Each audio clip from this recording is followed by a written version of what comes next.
কী করে ডাল করছি।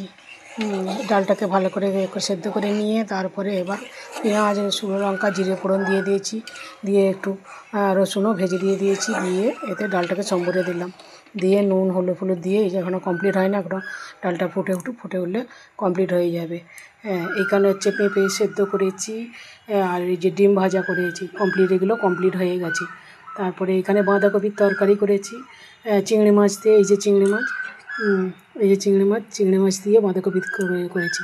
এই যে চিংড়ি মাছ দিয়ে বাঁধাকপিটাকে করে ভালো করে ধুয়ে নিয়ে কষে নিয়ে তারপরে নুন হলুদ সব দিয়েছি, একটু জিরে বাটা আদা বাটা সব দিয়ে দিয়েছি, চিংড়ি মাছগুলো ভেজে দিয়ে দিয়েছি, দিয়ে ভালো করে একটু ঘি দিয়ে ওই বাঁধাকপিটাকে কমপ্লিট করে নিয়েছি।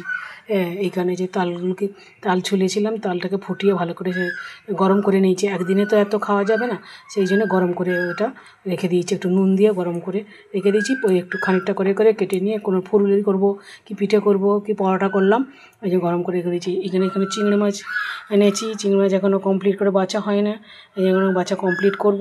তারপরে এখানে এখনও ডিম সেদ্ধ করেছি, এটা হাঁসের ডিম, এটা সেদ্ধ করেছি।